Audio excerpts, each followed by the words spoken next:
Hi, everyone, and welcome back. My name is Scott Morris. I am the Director of Business Development for Gaming for GTS Distribution, and we are here to talk about board games with a very good friend and a very good partner. I'm here with Marcelo from Devir Games, who many of you probably know already. Devir has a long-standing reputation in this industry as being a little bit of everything. They do publishing, they do distribution. They're very, very big in Central and South America and in Spain, of course, where they kind of started for everything. But today we're going to be talking about Devir Games, and some of the games are going to be coming out for them. And I don't want to steal a lot of thunder because Marcelo has a lot of really good stuff to talk about, and I could probably go on for hours and days about it. By the way, my short little hot plug will be, if you haven't carried Red Cathedral, carry it. It's so good. It's such a good game. It's actually one of my top games of the last year. It's been a phenomenal one to play. It's been really, really fun. So, but with that, I want to introduce Marcelo. Marcelo, thank you so much for joining. I really do appreciate you taking the time, man. How are you doing? Good morning, and thank you. Yeah, we're doing great. It's an exciting year for us. And despite the pandemic woes, it has been an exciting 2 years for us. Like you just brought up the Red Cathedral, and the game's only been out for a year and a half, and we're really, really proud to say that it is now broken into the BGG Top 200. So that's awesome. That's fast. Yeah, we're really happy about that. And while I can only give you the teaser of it because I don't have the final artwork yet, there is an expansion for the Red Cathedral coming this summer. Nice. Is that the Blue Cathedral, or is that no?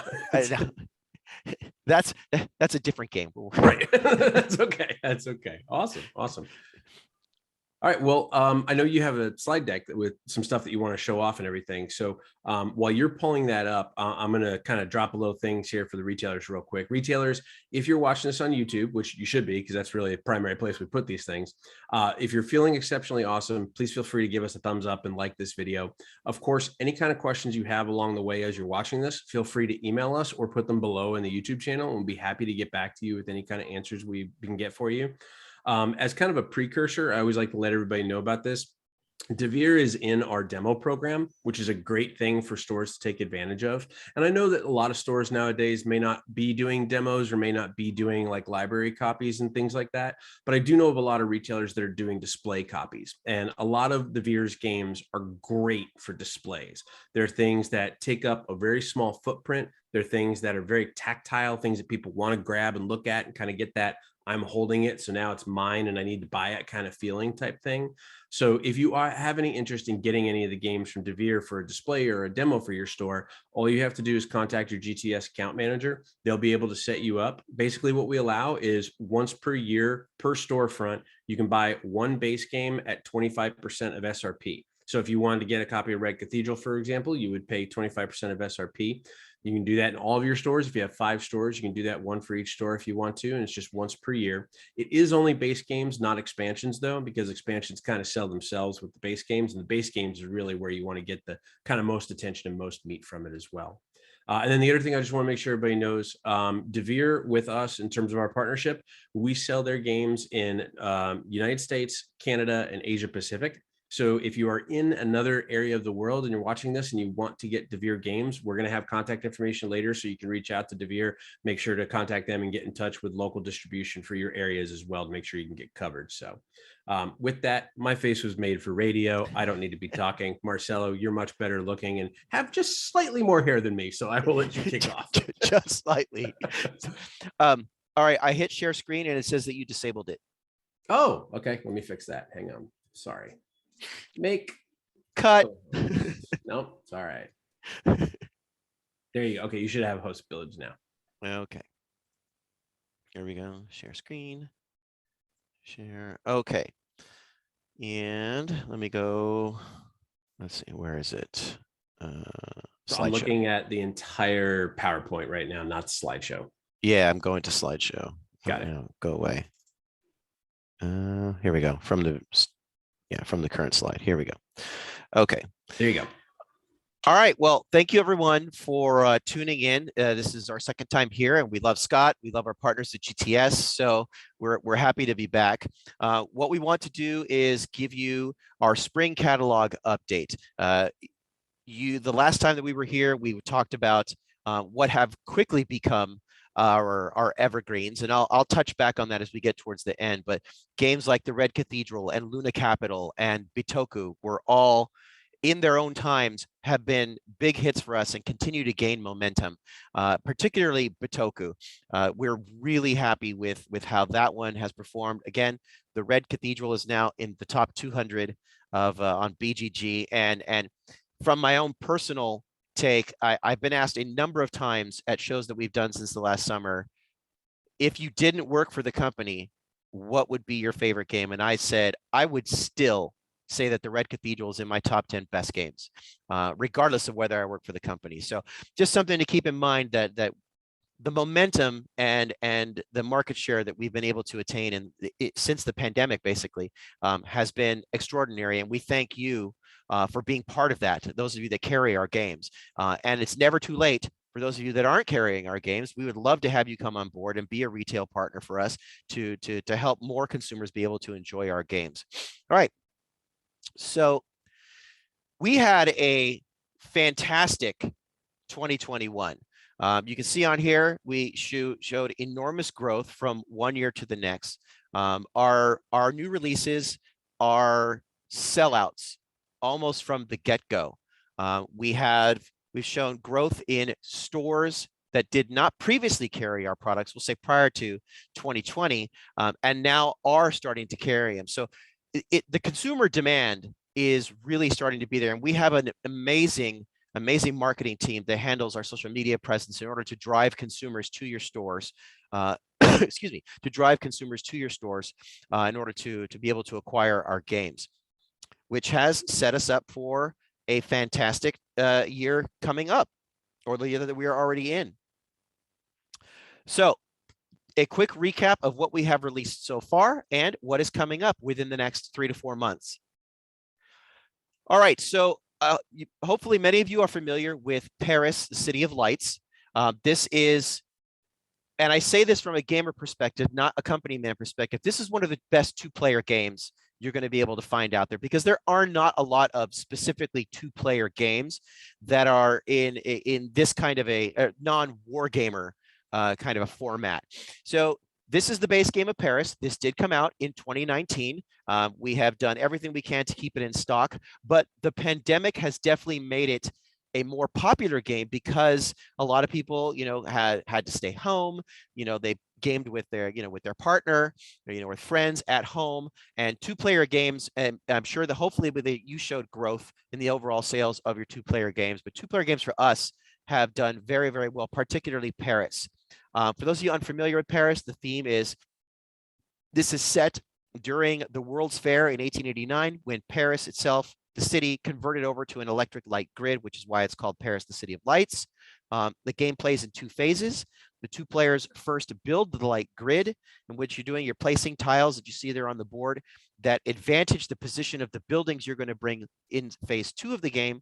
You want to basically illuminate with as many street lights as you can the buildings that you have placed on the board, and that's how you score your points at the end of the game. Now, I'm going to interject, and I will say that this is one of the best two-player games, period. Forget like on the market, forget on the market now, forget available. Like the first time I played Paris, I was at BGG Con, and I sat down, and it was pitched to me as, this is just going to be a quick filler. We'll play it for like 15, 20 minutes, and then we'll play something else. That was at 10 a.m. Then at 3 p.m., when we stopped playing Paris and began talking about it, it was amazing. We played literally for like 6-7 hours straight, and it was so much fun. I had an absolute blast. I apart from the whole, like, it's played inside the box thing, which at first felt a little like maybe cliche or something, but it works, and it works so well. I cannot say enough good things about Paris. Absolutely love Paris. Yeah, it's the kind of game that even from your casual game customers, the ones that really only like to play gateway games, this is totally in their wheelhouse. And for your people who like heavier games, it totally works for them too, because there's enough strategy in the game, there's enough crunchiness for experienced heavier gamers to enjoy a game that takes 20 minutes to play. And I'm not kidding, a complete game from the first read through of the rules to the end of your first game shouldn't take more than 20 minutes to play. My record is 12 minutes. from setup to the end of game, right? Because once you know how to play it. But it's also the kind of game where there is no one strategy that will win, because the board is going to be ever changing with the fact that the players are putting tiles on the board in a I go you go style form, I go you go format. So it is, yeah, it's one of those that everybody can enjoy it in their own capacity, depending on the level of game player that they are. So with that in mind, because we got asked a whole bunch of questions when the game first came out if we were going to have things like this in it, we just released in January Paris Eiffel. So this is a true expansion for Paris. You cannot play it without Paris, but now it adds in the monuments. So as you can see in the image here, you actually build a Eiffel Tower, you build an Arc de Triomphe. The third icon there is a gargoyle from the Cathedral of Notre Dame, right? And so now you have these iconic places within Paris that you can now add to your game as other methods of scoring. The actions that can give you bonus points or give you more things to add to the board are represented by postcards. We just had a very successful social media campaign called Postcards from Paris, where we revealed a new image with story text telling a love story between two characters that are included in the Paris game, the street dancer and the painter. And so we did it in 9 parts. The last part went live on Valentine's Day because to promote the release of this game. So we're even taking a different approach to how we do our marketing campaigns as well. Hopefully, those of you who are already fans of this game were following that. You can always go back and read the story that when it was written by Rhys Osby, who's a New York Times bestselling author who wrote a whole bunch of stuff for Dungeons and Dragons novels, Legend of the Five Rings novels, and some of her own work. So we were really happy about that. So the expansion is for fans of the base game. It represents 8 new actions and or scoring opportunities that can be added to the game, but it adds the monuments, so it gives it a much more even greater visual effect to it. And I particularly like what this has brought to the game with more options. It doesn't make for a longer game, but they definitely the designers took a unique twist on each of the different the monuments that get added to the game. So, and this is available now. And is this a modular expansion where, like, if people only wanted to play with the Arc de Triomphe, they would add that, or is it a like full blown, like everything gets added in expansion? So you can honestly go either way. At the beginning of each game, so let's say you're only playing with Paris, there are the 12 postcards that represent the different actions. You only ever play with 8 of them. And so you can choose to add the Arc de Triomphe or the Eiffel Tower or even the catacombs or whatever to the 8 that you're going to play with. Nice. Or like most people, you put all 20 of them together, shuffle them up, and then deal them out and play from that nice. Point. Yep. All right. So now the new stuff. Okay, this is the stuff that's coming out. It should already be in solicitation for you through your sales representative. So go ahead and contact them if what you see here is definitely something that you want to bring in. So we are starting a brand new line within our catalog called the Deveerpockets Line. These are basically, the tagline we're going with it is that they're compact, they're portable, and they're fun. And I'll give you an example. That's how big, and I don't have a big dome, so I'm just saying that's how big the box is, right? These literally will fit into most pants pockets for you know, depending on what you're wearing, like, because that's what we intended them to do. We want them to be games that are taken anywhere: purse, backpack, satchel, hoodie pocket, pants pockets.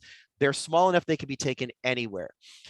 This is a line that we are fully committed to. We are launching the first 3 coming up in May. You'll be able to get them from your local warehouse.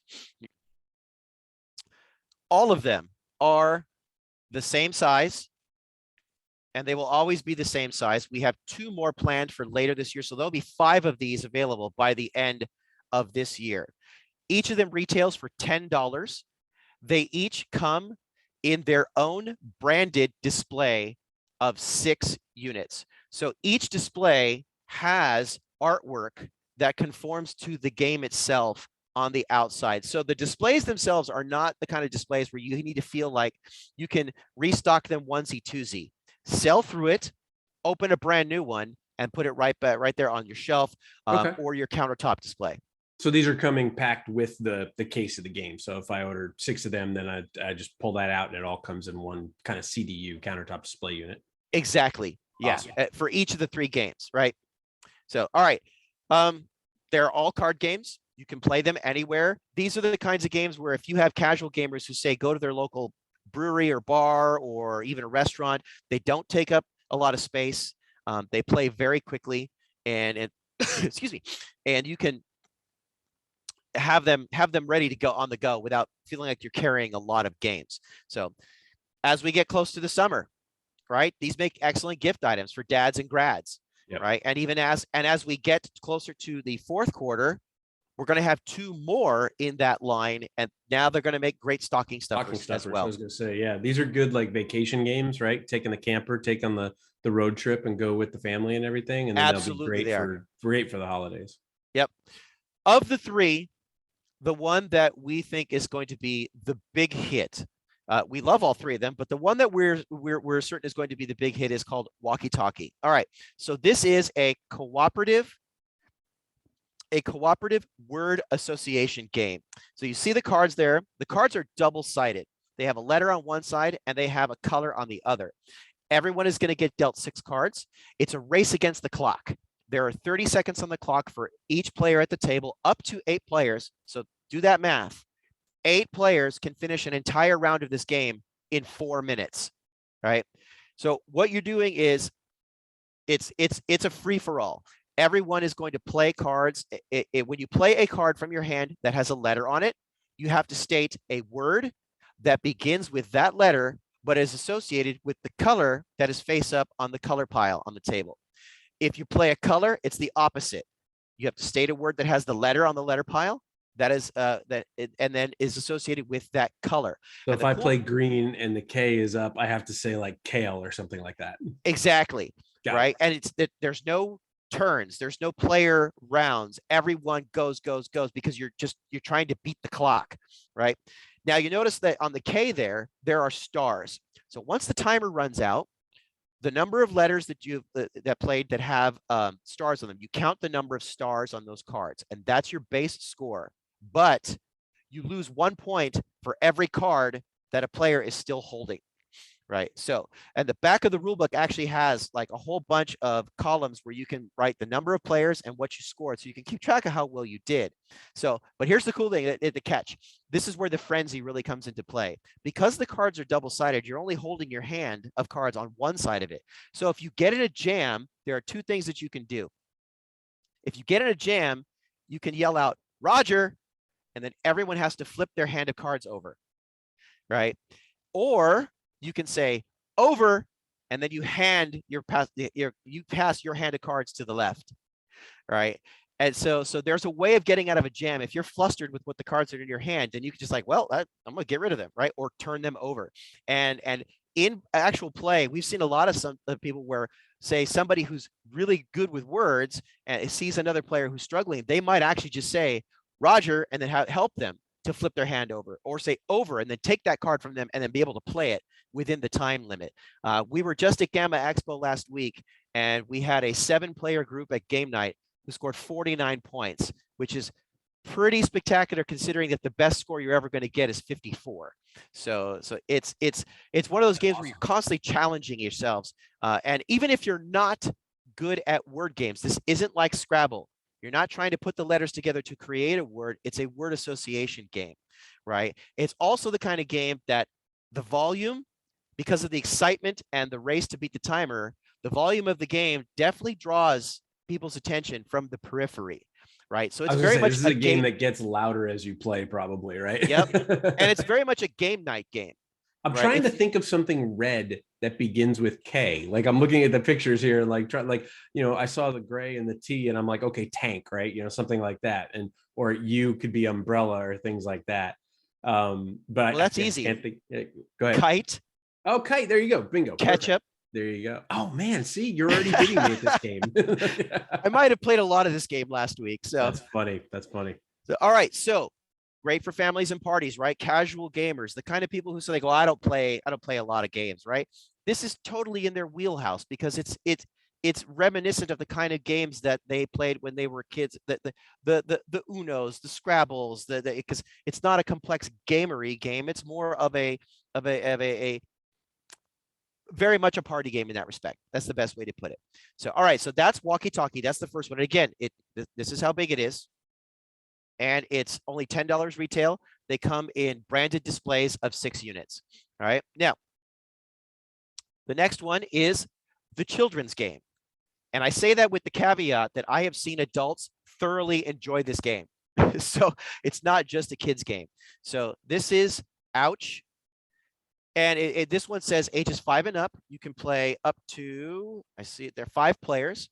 Now in Ouch, what you're doing is you're going to have 6 cards across the table, and you see the cards on here.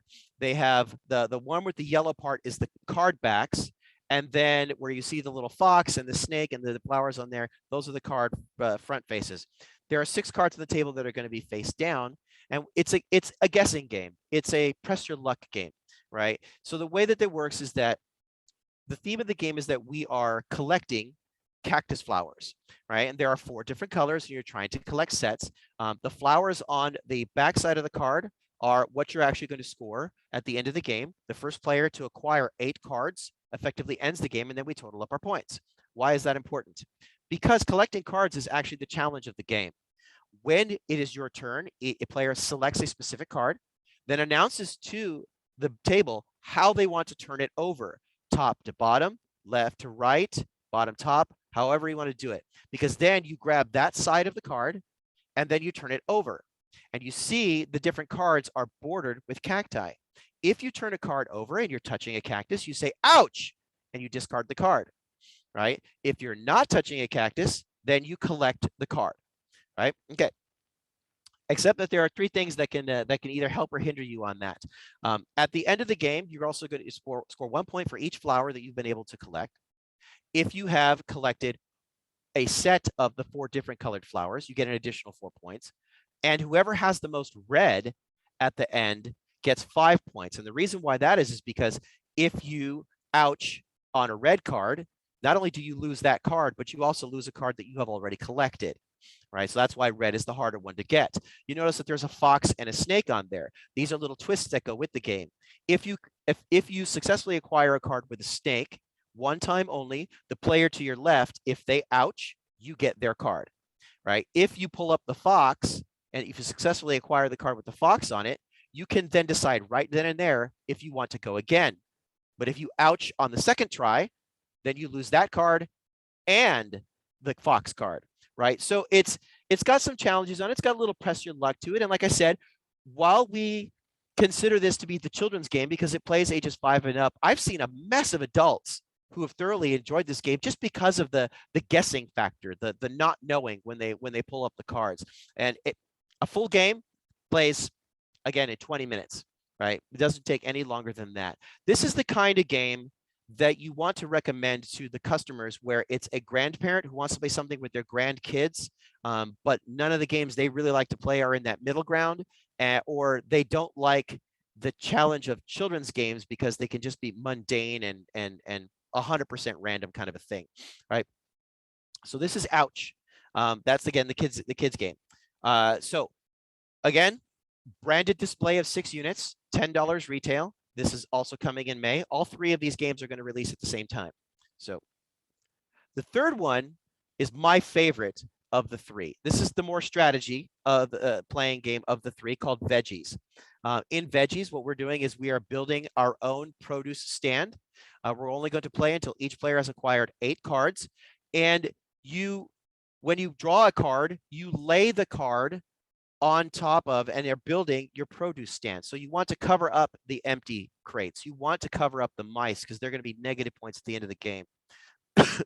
What you're doing is you're trying to create a cluster of like types that are all orthogonally adjacent to each other, right? You can play cards adjacent to each other. You can lay a card over on, but you cannot tuck them under. There are several games that play in this particular style that are out there right now as well.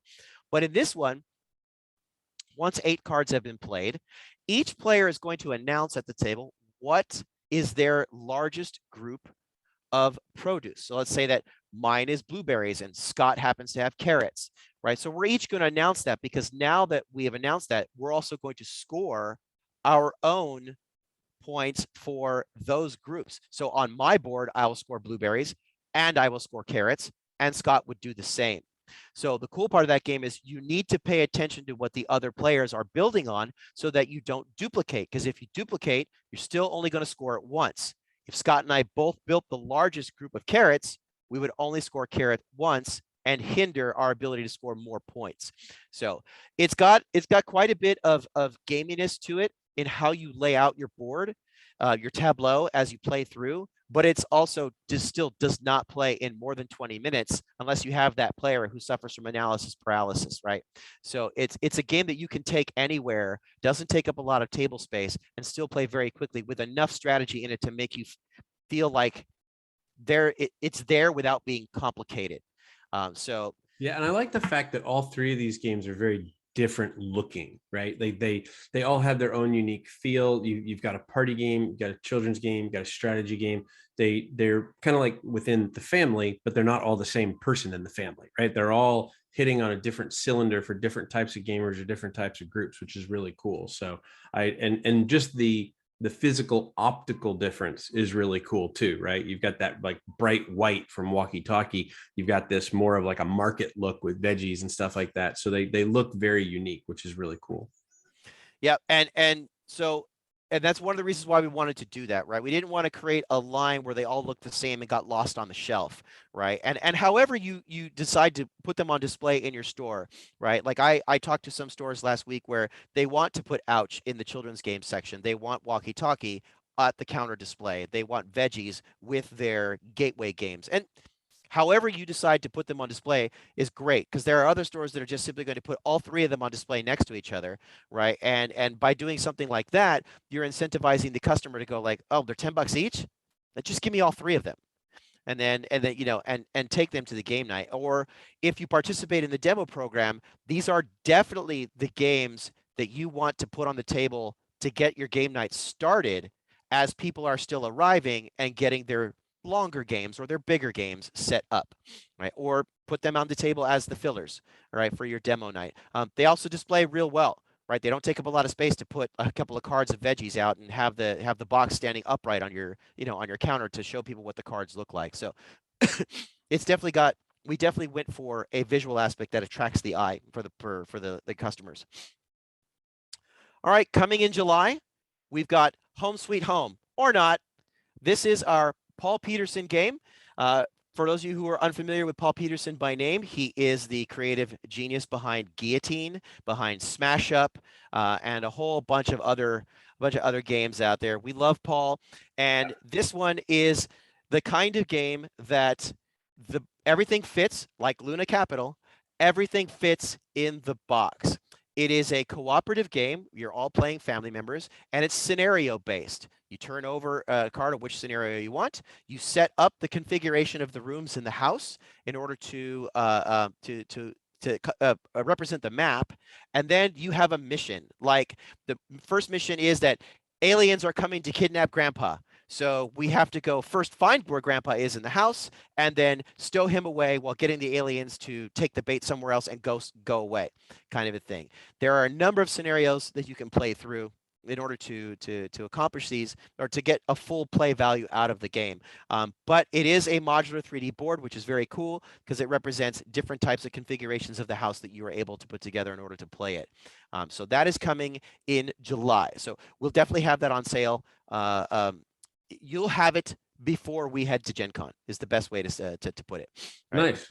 I tell you right now, Paul's games sell. they just continue to sell. Smash Up is a decade old this year, I believe. 10-year anniversary. Yep. Guillotine, I want to say, I think it's going on 20 years now. I think it's close to 20. I think it's like 18. Yeah, and it still is in high demand. I mean, he may not have a wide catalog, but his catalog goes deep. Yeah. that's important. So yeah, and I gotta say, I have thoroughly enjoyed this game. I would have enjoyed this game if it didn't have Paul's name on it, Sure. but I'm a big Smash Up geek. Like I own everything for Smash Up, and I own 2 copies of Guillotine. So it's like one Nice. of those, like I yes, it's that kind of game where like anyone who likes those 2 games, you can easily associate Nice. his name to those games in order to say, and this is his newest one, and Nice. show them Home Sweet Home. So, Cool. okay. So that is coming in July. We, excuse me, we are projecting out further. I'll have more information on those titles as we get closer to May. We want to get the Deveerpockets out to you guys first before we start announcing everything else. But as I did say earlier, for those of you who are fans of the Red Cathedral, or you have customers who are fans of the Red Cathedral, there is an expansion for the Red Cathedral coming in August called the Contractors, and we'll have more information for you on that coming up very soon. All right, so the current catalog. Like I said, we're really happy that so many of our games have become evergreen, so to speak, in a very short amount of time. For those of you who are only casually familiar with our catalog or unfamiliar with the catalog, you see here the first 3, the Red Cathedral, right? Again, the game's been out for a year and a half, and it is already in BGG's top 200. I have yet to find someone who has played this game that didn't think it was fantastic, including myself. I truly love this game.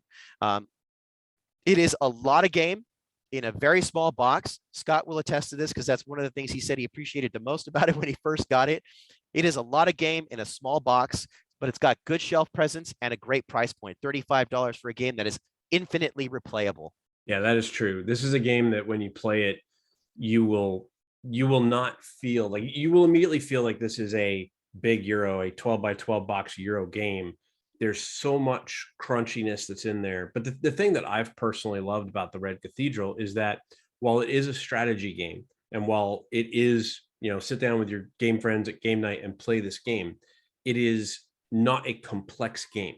It is a super easy game to teach and get playing immediately, which I think is one of the draws for me to it, is that you get that crunchy Euro feel, you get that strategic engine building feel, but you don't have to spend 30 minutes explaining the game rules to somebody, because it is as simple as do this, go, and you're off and running, which that's one of the things I've absolutely loved from it. Yeah, I host 2 community game nights here where I live in Los Angeles every month, and while it looks like there's a lot going on that board, I teach new casual gamers how to play the Red Cathedral all the time. And by the end of the first round of the game, everybody gets it and everyone loves the game. Also, on a side note, Walkie-Talkie is designed by the designers of the Red Cathedral. So showing their range of talent, that they don't just design Euro style games, they can also design really great party games as well. So for anybody that likes to, in your store, associate game designers to different games, then let them know that Walkie-Talkie is designed by the designers of the Red Cathedral. In the middle there, you see Mazescape. Again, this is our very popular puzzle activity. It's not a game. It is a puzzle activity of these ever folding and unfolding mazes that in order to get to the objectives. Once you open up a map, you see where you start and you see where you finish, but there's no way for them to connect. You have to actually open up and unfold and refold parts of the map in order to create the passages that get you to the end. Each map has 2 ways of playing it. The first way is just get from start to the finish. The second way is with very Zelda-like objectives, right, on the back. Like I have to find this, this, and this before I can get out of the maze.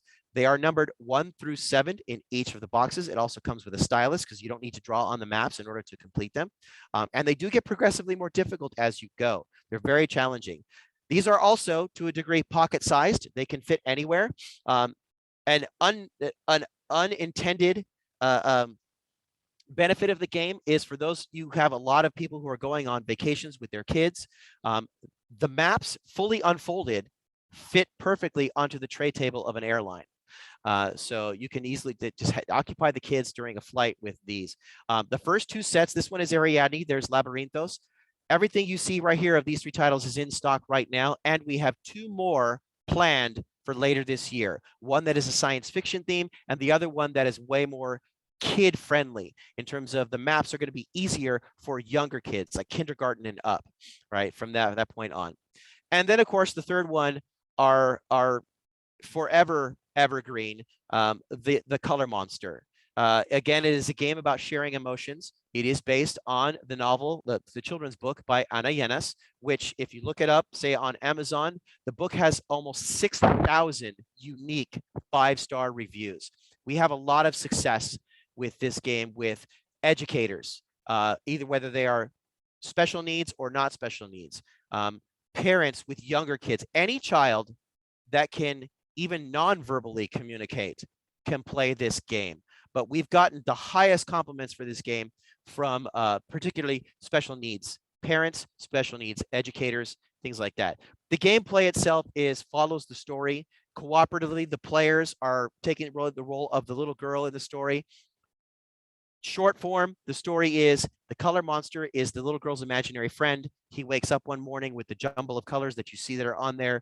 And the girl in the story takes him on a tour of being able to identify each of these individual emotions that are associated to a specific color, to put them in a jar, stick them in the cupboard, and whenever he wants to feel a particular emotion, he knows he can just go get that jar and then immerse himself in that particular color. It is a game of sharing these feelings. So if I were to land on, say, black, right? I roll the die, I move the color monster's counter to black, and then now I have to share with everyone around me. Black represents fear. What is it that causes me to feel fear? And or love or sadness or happiness, things like that. So it's definitely a game of also bonding multiple generations within a family together, so the kids can have a sense that, like, mommy and daddy also feel sadness, they also feel fear, they also feel love and happiness, usually shared with their children, right?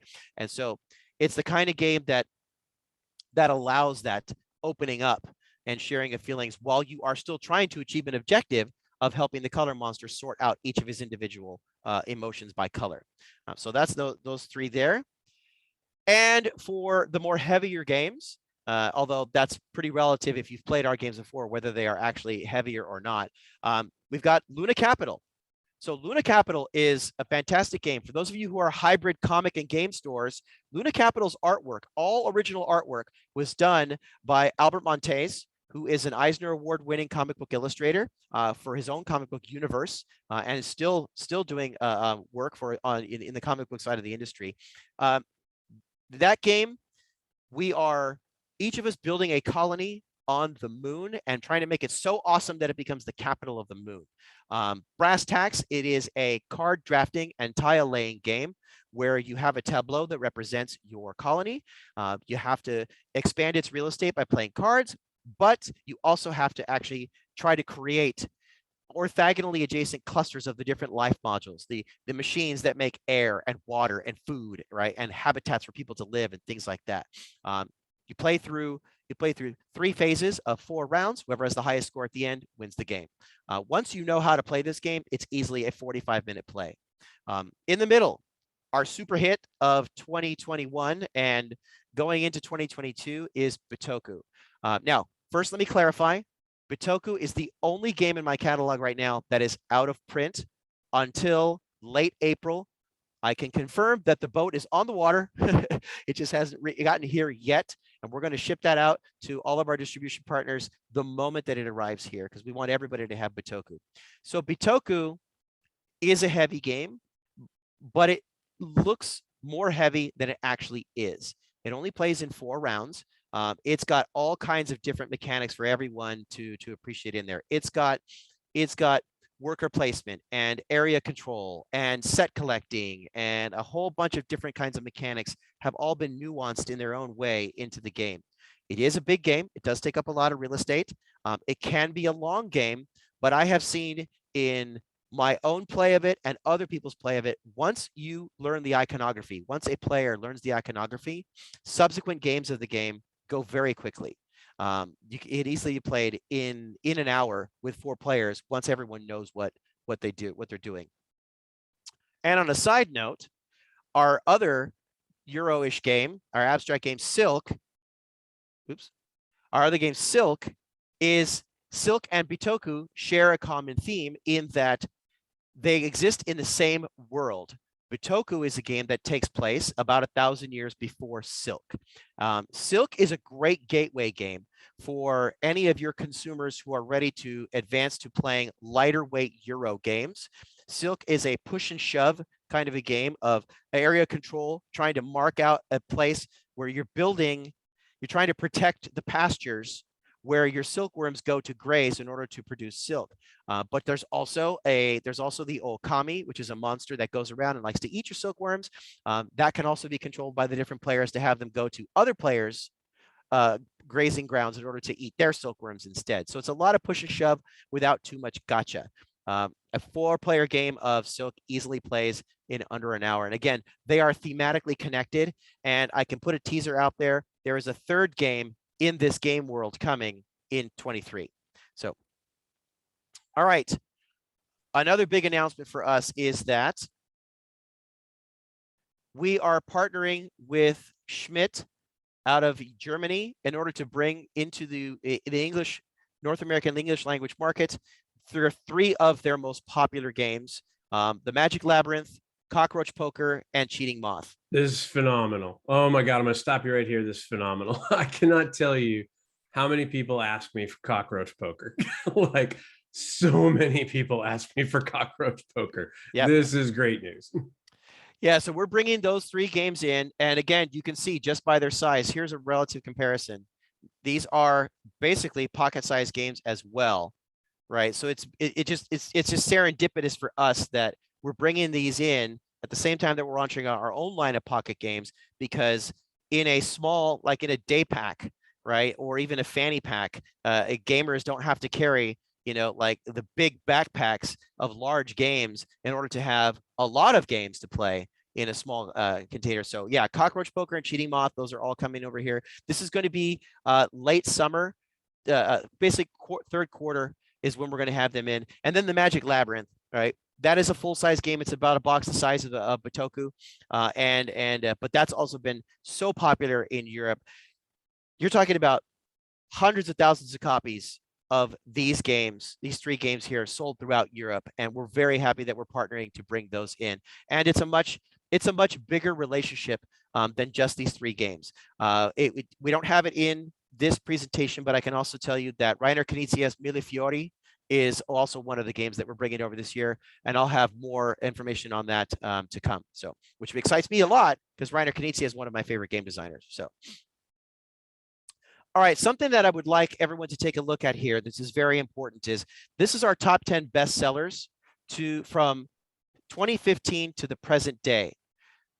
What I talked about earlier about how we're really, really happy with our market presence and the consumer demand for our games is, look at how many of our top 10 have released since the pandemic began, right? 1, 2, 3, 4, 5, 6. 6 of our top 10 titles have all released since the beginning of 2020, right? It shows for us, it helps to develop us a sense of pride that what we're doing, right, is really being embraced by game players who love what we do, because we love what we do.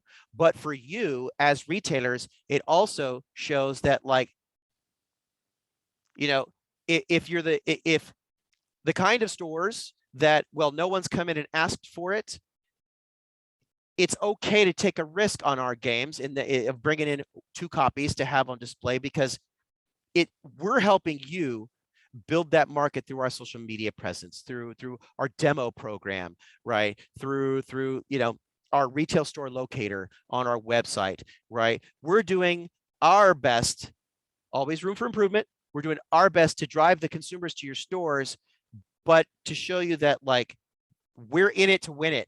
And you can see by our catalog since 2020 of how much traction the Devir line of games is gaining in the gaming community.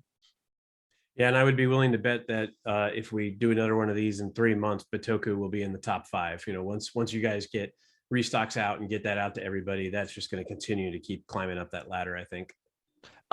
Yes, and I actually had a very I had a very interesting conversation with one of our a good retail friend of mine last week at Gamma Expo, and his opinion of Botoku is he thinks this is an evergreen that will become the kind of evergreen that is in the neighborhood of like Agricola, which I was like, that's a bold statement. Yeah, it's big. So, all right. And so that's it for what we have coming up through the middle of the summer. There's my contact information, my boss's contact information there. I am only a phone call away, right? In terms of if you want any more information about, specific game titles, right? If you want to, get some teasers about what's coming up, if you want to advice, from me or my boss of how we can better help you promote our games in your store, right? We are always available to you, just a phone call away. Email is on there as well. The next shows that you might be able to meet us in person at will be at, we will be attending Astra Marketplace in Long Beach, California in June. We're going to be at Origin. I'm sorry, we're not going to be at Origins. We're going to be at the Atlanta Mart in July. We will be at Gen Con, obviously, in August. And then, of course, PAX Unplugged in the coming December. And we always love to meet with you, talk about your store and what we can do to better help you, get our products in front of your customers. Well, that Long Beach trip will be a really hard one for you. I know, right? That's great. Yeah, No, for the sake of geography, what he's referring to is that I only live 40 miles from Long Beach, California. So yeah, you can roll out of bed and get there, right? Yep. So, it's also good to know, I mentioned it at the beginning, but if you're catching this at the end, for GTS, we sell Devir products in USA, Canada, and Asia Pacific. So if you're in any other region in the world and you want to get Devir products, that's a great way to reach out to Marcelo or reach out to Matt, his boss, as well. Matt's in Spain. He's a great guy. He unfortunately couldn't be here today with us, but we wish him the best and tell him we love him for sure. No, this is great. I think, one of the things that has, always impressed me about Devir is, first, they're a very broad company in the things that they do. They do distribution in different parts of different parts of the world, and then they do their own publishing as well. But their games have a very broad reaching catalog. It doesn't matter what type of consumers you have in your stores. If you skew younger and more family gamer type stuff, there are things in there for you. If you skew older and more strategy type stuff, there are things in there for you. And the really fun thing about a lot of their games is, like Marcelo had talked about in a couple of them, there's many of them that really kind of go left and go right in their swim lane, right? They may be a game like Ouch, for example, might be a game that is designed initially for a younger player, but it's something that older players can enjoy just as much on their own, just depending on the consumers that you have in your store and what their likes and dislikes are. So I think there's a lot of flexibility, and that's probably the key word that kind of comes to my mind when I think about Devir. For me personally, my three favorite Devir games, Mycroft and Holmes is a phenomenal two-player game. Paris is a phenomenal two-player game, and Red Cathedral. And those three things are all very, very different games from a style perspective and from an actual like gameplay and mechanic perspective. And that's one of the fun things is, depending on what kind of players you have, you can take out the right game from the shelf to be able to play with them from that catalog, which is really, really important, I think. Diversity is important. Flexibility is important. All that stuff makes it easier for retailers to carry the product in store and be successful with them in store. So, agreed. So cool. Yeah, thank you again, everybody, for watching this, and we'll come back to this. We'll say after Gen Con when I've got a whole bunch of new stuff to show you. For sure. These are never one and done. We always welcome you guys back whenever you can. You're a great partner of ours, and we'd love to have you back. Hopefully Matt can join us for the next one as well and be here depending on time. Of course, obviously Matt's in Spain, so it doesn't matter what time we record this. It's always going to be a challenge, kind of juggle those time slots and things like that. But again, retailers, thank you so much for joining. Really appreciate it. Marcelo, thank you for taking the time to come and talk to our retailers. We look forward to having you back.